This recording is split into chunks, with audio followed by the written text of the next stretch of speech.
Hi friends, இன்றைக்கி நம்ம பார்க்க போகிறது வித்தியாசமான சுவையில் ஒரு தக்காளி தொக்கு தாங்க பண்ணியிருக்கிறோம். இது வரைக்கும் நீங்கள் இந்த மாதிரி தக்காளி தொக்கே சாப்பிட்ருக்க மாட்டீங்க. ஏன்னா இந்த தக்காளி தொக்கில் நம்ம நல்ல மொறுன்னு இருக்கிற அப்பளத்தை இதோடு சேர்த்துருக்கங்க. டேஸ்ட்டு பார்த்தீங்கன்னா அல்டிமேட்டாக இருக்குங்க.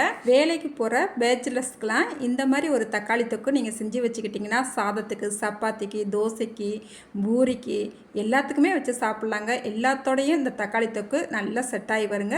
சரி வாங்க இந்த டேஸ்ட்டான தக்காளி தொக்கு எப்படி பண்ணலான்னு பார்த்துடலாம். இப்போ ஒரு கடாய் அடுப்பில் வச்சுக்கிட்டு இதில் ஒரு 3 ஸ்பூனுக்கு நம்ம எண்ணெய் விட்டுக்கலாங்க. நம்ம இன்றைக்கி ஒரு 5 அப்பளத்தை நம்ம பொரித்து தனியாக எடுத்து வச்சுக்கிற போகிறோம். அப்பளத்தை இப்போ எண்ணெய் நல்லா சூடாகிருச்சுது. நம்ம அப்பளத்தை பொரித்து எடுத்துக்கலாம். நல்லா அப்பளத்தை பொரித்து எடுத்துகிட்டு அதில் இருக்கிற எண்ணெயெல்லாம் நல்லா வடிச்சிட்டு எடுத்துக்கலாங்க. பொறுமையாக அப்பளத்தை மிதமான தீயில் வச்சுக்கிட்டே பொரித்து எடுத்துக்கலாங்க. இல்லைன்னா அடுப்பை ஏற்றி வச்சு நம்ம பொரித்தோம்னா அப்பளம்லாம் சீக்கிரமாக கருகிருங்க. இப்போ நம்ம எல்லா அப்பளத்தையும் பொரித்து எடுத்துக்கிட்டாச்சு. இப்போ எண்ணெய் கொஞ்சம் கம்மியானது போல் இருக்குது. அதனால் ஒரு ஸ்பூனுக்கு மறுபடியும் எண்ணெய் சேர்த்துக்கிறேன். இது ஒரு 3 ஸ்பூன் அளவு இருக்குங்க எண்ணெய். நான் இன்றைக்கி நல்லெண்ணெயில் தான் செய்கிறேன். கொஞ்சமாக கடுகு சேர்த்துக்கலாம். கடுகு நல்லா பொரிஞ்சு வந்த உடனே ஒரு கைப்பிடி அளவு கடலைப்பருப்பு சேர்த்துக்கலாம். இந்த கடலைப்பருப்பு கொஞ்சம் செவந்து வரட்டுங்க. அடுப்பை மிதமான தீயில் வச்சுக்கிட்டே நல்லா கலந்து விட்டுக்கலாம். ஒரு 1/4 ஸ்பூனுக்கு பெருஞ்சீரகம் சேர்த்துக்கலாம். மிஸ் பண்ணாமல் சேர்த்துக்குங்க. இந்த ஃப்ளேவர் ரொம்ப சூப்பராக இருக்குங்க. அதுக்கப்புறமா 3 பெரிய சைஸ் பல்லாரி வெங்காயத்தை நல்லா நீல வாக்கில் கட் பண்ணி வச்சுருக்கிறேன். இதையும் சேர்த்துக்கலாங்க. சின்ன வெங்காயமாக இருந்தால் ஒரு 4 வெங்காயம் சேர்த்துக்குங்க. பெரிய சைஸ் பல்லாரி வெங்காயமாக இருந்தால் ஒரு 3 வெங்காயம் எடுத்துக்கிட்டாலே போதும். இப்போ வெங்காயத்தை நல்லா கலந்து விட்டுக்கலாம். அடுப்பை மிதமான தீயிலேயே வச்சுக்கலாம். அதுக்கப்புறமா இது கூடவே கொஞ்சமாக கருவேப்பிலை சேர்த்துக்கலாங்க. ஒரு 4 பச்சை மிளகாய் நான் சேர்த்துருக்குறேன். நான் ஃப்ளேவருக்காண்டி தான் சேர்த்துருக்குறேன். உங்களுக்கு நல்ல காரம் வேணும்னு நினச்சிங்கன்னா இந்த பச்சை மிளகாவை நல்லா கீறிட்டு சேர்த்துக்குங்க.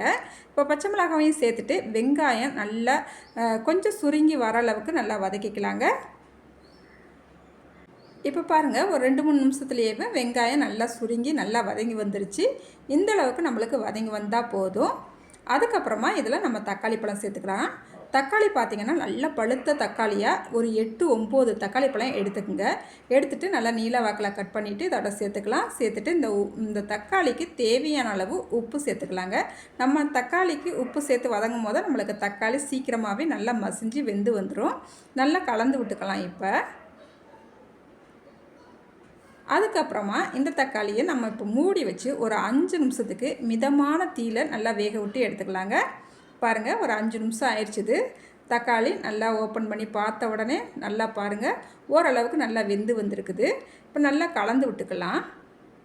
அதுக்கப்புறமா ஒரு 7-8 பூண்டை நல்லா கொஞ்சமாக தண்ணி சேர்த்துட்டு நல்லா வலுவலுன்னு அடிச்சுட்டு இப்போ சேர்த்துருக்குறேன். கொஞ்சம் 7-8 தான் அடித்ததுனால கொஞ்சம் தண்ணி ஊற்றி அடித்தா தான் அடிபடுது. அதனால் கொஞ்சமாக தண்ணி சேர்த்துருக்குறேன். தண்ணி சேர்த்து நல்லா அடிச்சுட்டு சேர்த்துக்கிட்டேன். உங்கள்கிட்ட நிறைய நீங்கள் பூண்டு அடித்து வச்சுருந்தீங்கன்னா பேஸ்ட்டாக இருந்துச்சுன்னா ஒரு ஸ்பூன் சேர்த்துக்குங்க. இப்போ நல்லா கலந்து விட்டுக்கலாம். அதுக்கப்புறமா இதில் நம்ம இப்போ வத்தப்பொடி சேர்த்துக்கிறப்பறம் ஒரு ஸ்பூனுக்கு வத்தப்பொடி எடுத்துருக்கேங்க. இப்போ இந்த வத்தப்பொடியை சேர்த்துட்டு மறுபடியும் நல்லா கலந்து விட்டுக்கலாம்.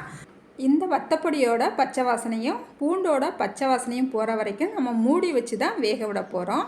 இப்போ மறுபடியும் ஒரு 1/2 ஸ்பூன் மட்டும் வத்தப்பொடி சேர்த்துக்கிறேங்க. ஏன்னா காரம் கொஞ்சம் கம்மியாக இருக்கிறது போல் இருந்துச்சு. அதனால் இந்த அளவுக்கு நான் 1.5 ஸ்பூனுக்கு மொத்தமாக வத்தப்பொடி சேர்த்துருக்குறேன்.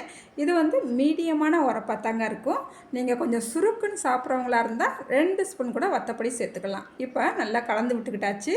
இப்போ நம்ம இதை மூடி வச்சு ஒரு 5 நிமிஷத்துக்கு அடுப்பை மிதமான தீயில் விட்டுட்டு அப்படியே நம்ம வேக விட்டுக்கலாங்க. இப்போ ஒரு 5 நிமிஷம் ஆயிடுச்சுது. அதுக்கப்புறமா இதில் 1 கப்புக்கு அதாவது 100 ml தண்ணி இதில் சேர்த்துருக்கேங்க. சேர்த்துட்டு நல்லா கலந்து விட்டுக்கலாம். நல்லா கலந்து விட்டுட்டு அதுக்கப்புறமா இதில் உப்பெல்லாம் கரெக்டாக இருக்கான்னு ஒரு தடவை செக் பண்ணிக்கோங்க. எனக்கு உப்பு கரெக்டாக இருக்குங்க. இப்போ இதை மறுபடியும் மூடி வச்சு ஒரு 3 நிமிஷத்துக்கு அப்படியே விட்டுறலாம். அதுக்கப்புறம் நம்ம பார்க்கலாம். பாருங்கள், ஒரு 3 நிமிஷம் ஆயிடுச்சுது. நல்லா அந்த இஞ்சி பூண்டோட பச்சை வாசனை போயிடுச்சுது. வத்தப்பொடி நம்ம சேர்த்தோம் இல்லையா, அதோட பச்சை வாசனையும் போய் நல்லா ஓப்பன் பண்ண உடனே நல்ல ஒரு கமகமன்னு வாசனையாக சூப்பராக வருதுங்க. மறுபடியும் நம்மளுக்கு தக்காளி தொக்கு இந்த அளவுக்கு நல்லா சலசலன்னு இருக்கணுங்க. அப்போ தான் நம்ம அப்பளம் சேர்க்கும் போது கரெக்டான பக்குவத்தில் நம்மளுக்கு தக்காளி தொக்கு வரும். இப்போ நல்லா கலந்து விட்டுக்கலாம். இந்த நேரத்தில் மறுபடியும் உப்பு காரம்லாம் கரெக்டாக இருக்கானு ஒரு தடவை செக் பண்ணணுன்னா செக் பண்ணிக்கோங்க. இப்போ நம்ம அப்பளத்தை இதில் சேர்த்துக்கலாங்க. அடுப்பை நல்லா மிதமான தீயிலேயே வச்சுக்கலாம். இப்போ அப்பளத்தை ஓரளவுக்கு கொஞ்சம் பெருசாக இருக்கிறாப்புலையே நுறுக்கிட்டு சேர்த்துக்கலாங்க. ரொம்ப பொடிசாக நொறுக்க வேண்டாம். இப்போ நான் எல்லா அப்பளத்தையும் நல்லா நுறுக்கி இதோட சேர்த்துக்கிட்டேன். இப்போ நல்லா கலந்து விட்டுக்கலாங்க. இப்போ பார்த்தீங்கன்னா அந்த தக்காளி தொக்குல நம்மள கிரேவி கணக்காக வச்சுருந்தோம் இல்லையா, அந்த தண்ணியெல்லாம் இந்த அப்பளம் நம்ம சேர்த்த அப்பளம்லாம் நல்லா உறிஞ்சு அப்பளமும் நல்லா சாஃப்டாகி நம்மளுக்கு நல்ல ஒரு கிரேவி கணக்காக நல்லா கிடைக்குங்க. நம்ம அப்பளம் சேர்க்குறதுக்கு முன்னாடி அந்த தக்காளி தொக்கு வந்து அந்த அளவுக்கு நான் காட்டினேன் பார்த்தீங்களா, அந்த அளவுக்கு நல்லா கொல கொலன்னு கிரேவி கணக்காக இருக்கணுங்க. இப்போ கொஞ்சமாக இதில் மல்லிச்செடி சேர்த்துக்கலாம். அந்த மாதிரி கிரேவி கணக்காக இருந்தால் தான் நம்ம அப்பளம் சேர்த்தா பிறகு இந்த அப்பளம் அந்த தண்ணியெல்லாம் உறிஞ்சி இந்தளவுக்கு நம்மளுக்கு கிரேவி கிடைக்கும். இப்போ அடுப்பு ஆஃப் பண்ணிடலாம். இப்போ நம்மளுக்கு சூப்பரான கொஞ்சம் வித்தியாசமான சுவையில் நம்மளுக்கு தக்காளி தொக்கு சூப்பராக ரெடி ஆயிடுச்சுங்க. நான் இன்றைக்கி காலையிலேயே நல்லா சப்பாத்தி சுட சுட சாஃப்டான சப்பாத்தி ரெடியாக இருக்குது. சப்பாத்தி போட்டு எடுத்துக்கிட்டேன். இந்த தக்காளி தொக்கில் வச்சு நாங்கள் சாப்பிட்டோங்க. செம்ம டேஸ்ட்டாக வித்தியாசமான சுவையில் சூப்பராக இருந்துச்சுங்க. இனிமேல் என்னோடய பொண்ணு கூட சொன்னால், ஏம்மா வித்தியாசமான டேஸ்ட்டில் இருக்குது, இனிமேல் தக்காளி தொக்கு அடிக்கடி இந்த மாதிரி அப்பளத்தில் செஞ்சு தாங்கம்மா அப்பளம் போட்டு அப்படின்னு சொன்னால். ஏன்னா குழந்தைகளுக்குனாலும் சரி பெரியவங்களுக்குனாலும் சரி ஒரு ரெசிபி செய்கிறோம்னா அந்த டேஸ்ட்டு பிடிச்சிருச்சுன்னா அதே போல் மறுபடியும் நம்மளை செஞ்சு தர சொல்லி தொல்லை பண்ணிக்கிட்டே இருப்பாங்க, அன்பு தொல்லை. அதை நம்ம ஏற்றுக்கிட்டு அவங்களுக்கு செஞ்சு கொடுக்கலாங்க. நீங்களுமே கொஞ்சம் வித்தியாசமான இந்த தக்காளி தொக்கை மிஸ் பண்ணாமல் செஞ்சு பாருங்கள். செஞ்சு பார்த்துட்டு எப்படி வந்துச்சுன்னு கமெண்ட்டில் சொல்லுங்கள். அடுத்த ஒரு வீடியோவில் பார்க்கலாங்க.